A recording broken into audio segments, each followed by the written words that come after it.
Good morning, welcome back to my channel. আমি শম্পা চলে এসেছি শম্পা সিম্পল লাইফস্টাইলে। তো দেখো, আজকে সকাল থেকে তোমাদের সাথে ভিডিওটা স্টার্ট করলাম একদম ডাইরেক্ট রান্নাঘর থেকে। হ্যাঁ বন্ধুরা, আজকে হচ্ছে গুরু পূর্ণিমা, তো সেই জন্য ভাবলাম যে আজকে নিরামিষ খাই। পড়ছিলাম যে আজকে গুরু পূর্ণিমা নিরামিষ খাওয়াটা ভালো, তো সেই জন্য ভাবলাম যে চলো, রোজই তো মাছ মাংস খাওয়া হয়, আজকের দিনটা একটুখানি নিরামিষ দিয়ে চালু করি। তো সকালবেলা ব্রেকফাস্ট বানাচ্ছি। ছেলের আজকে ম্যাচ রয়েছে ওদের ক্যাম্পে, তো ওকে টিফিন পাঠাবো, তার জন্য আজকে ভাবলাম যে একটুখানি ছোলার ডাল করি। যেহেতু নিরামিষ, সেই জন্য ভাবলাম যে একটুখানি ছোলার ডাল করি। হিং দিয়ে ছোলার ডাল খেতে খুব ভালো লাগে। আর সাথে লুচি করব না, যেহেতু ওদের ক্যাম্পে লুচি দেওয়া বারণ, তাই জন্য সামান্য তেল দিয়ে একটুখানি পরোটা করে দেবো আর ছোলার ডাল দেবো, এই দেবো ওকে টিফিনে। আর দিয়েছিলাম শসা আর গাজর স্যালাড করে, আর একটুখানি দইয়ের লস্যি। এই ছিল সকালবেলায় আজকে টিফিন। তো দেখো, এখানে একটুখানি বাদাম দিয়ে দিয়েছিলাম, কাজু বাদাম ছিল না, চীনাবাদাম ছিল, সেই জন্য চীনাবাদামই দিয়ে দিয়েছিলাম। আর একটুখানি পনির দিয়ে দিয়েছিলাম, আর আদা বাটা দিয়ে জিরের গুঁড়ো হলুদ সব কিছু দিয়ে ভালো করে কষিয়ে নিচ্ছি যতক্ষণ না পর্যন্ত আদার কাঁচা গন্ধটা চলে যায়। তারপরে সকালবেলাতেই ডাল ভিজিয়ে রেখেছিলাম, আর ডালটা তো প্রেশারে সিটি দিয়ে নিয়েছি। সিটি দিয়ে একদম গলে গেছিলো, আর ডালটাও এবারে মিশিয়ে দিলাম। আর নামানোর আগে দেব একটুখানি ঘি, সামান্য গরম মশলা, আর দেবো যেটা ছোলার ডালের সাথে একদম খুব ভালো করে যায়, সেটা হচ্ছে গিয়ে হিং। আর হিংয়ের গন্ধটা কিন্তু রান্নাতে ভীষণ ভালো লাগে। আর এই যে দেখো, রেডি হয়ে গেছে। ছেলের টিফিন পাঠিয়ে দিয়েছি, আমার টিফিন নিয়ে এবার একটুখানি ব্রেকফাস্টটা করে নেব। দুটো পরোটা আর ছোলার ডাল, এই হলো গিয়ে আজকের ব্রেকফাস্ট। তো দেখো, ব্রেকফাস্ট সেরে আবার চলে এলাম রান্নাঘরে। আজকে মেনুতে করব পনির, করব পনিরের তরকারি, আর করব একটুখানি ভেজ ডাল। কিছু নেই ঘরে, শুধু গাজর রয়েছে, তো গাজর দিয়ে একটু ভেজ ডাল করব মুগ ডাল দিয়ে, আর কাঁকরোল ভাজা করব, আর করব পটল রসা। এই হলো গিয়ে আজকের মেনু। তো দেখো, বলতে বলতে পনিরগুলোকে একটুখানি ভেজে নিলাম, আর কড়াইতে গোটা গরম মশলা ফোড়ন দিয়ে আর আলু দিয়ে এটাকে ভাজা ভাজা করে নেবো। পনিরটাকে আগে ভেজে তুলে নিয়েছি, যেহেতু পনির বেশি ভাজলে শক্ত হয়ে যায়, আর আলুর সাথে পনির ভাজা যায় না, ভেঙে যাবে, সেই জন্য আগে পনিরটাকে ভেজে তুলে নিয়েছি, তারপরে আলুটা দিলাম। আর হলুদ দেবো না রান্নাটাতে, সেই জন্য শুধু নুন দিয়ে আলুটাকে হালকা করে ভেজে নিলাম।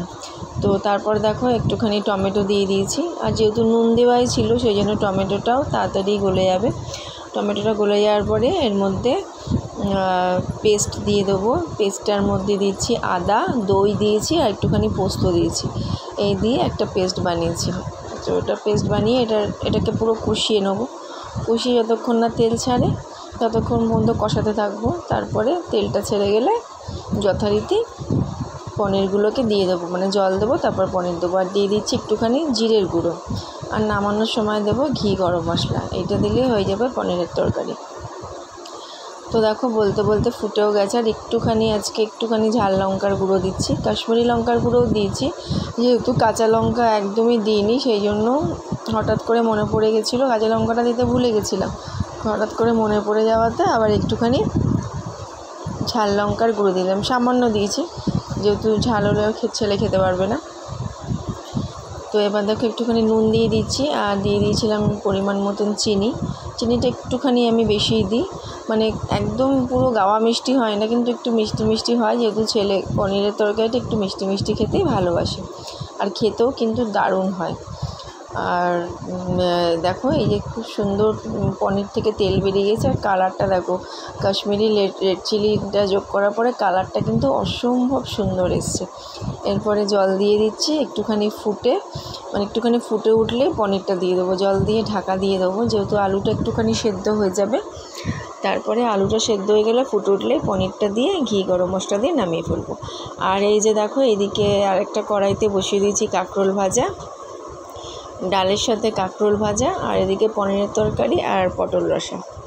এই হচ্ছে গিয়ে আজকে নিরামিষের মেনু।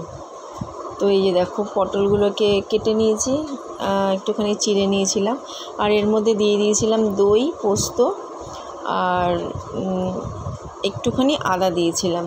এটা দিয়ে পটল রসা করেছি।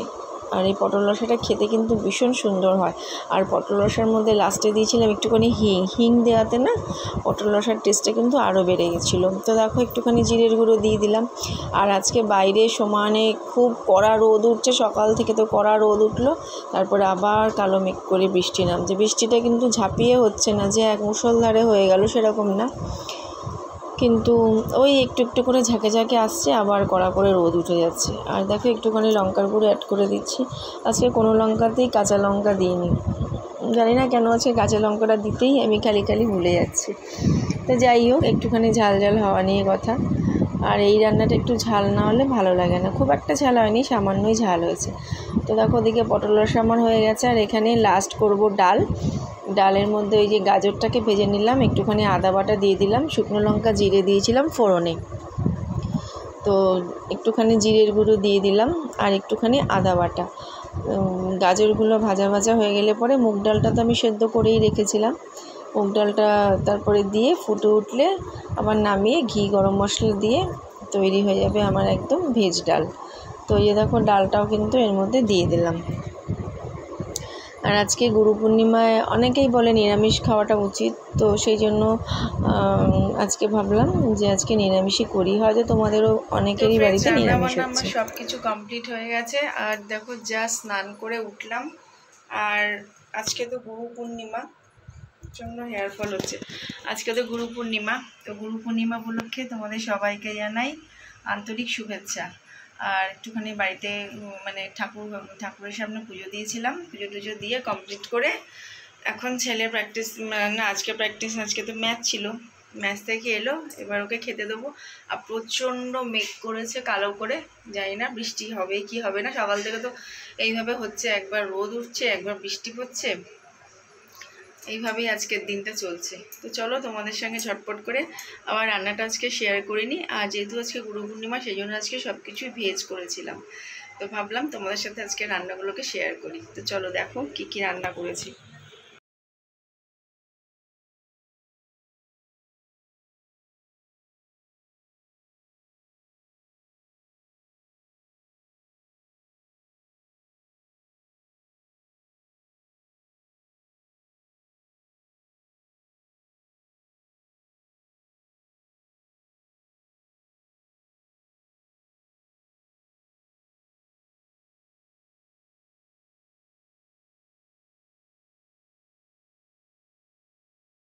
তো চলো বন্ধুরা, এখন ঘড়িতে বাজে 2:45, আর ব্রেকফাস্ট বলছি, লাঞ্চটা করে নিই।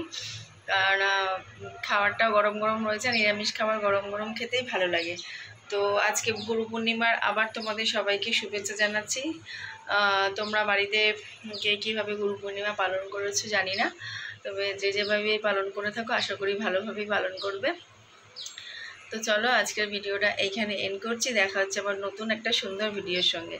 আজকের দিনটা এনজয় করো, সবাই মিলে সুন্দর করে কাটাও, ততক্ষণের জন্য টাটা।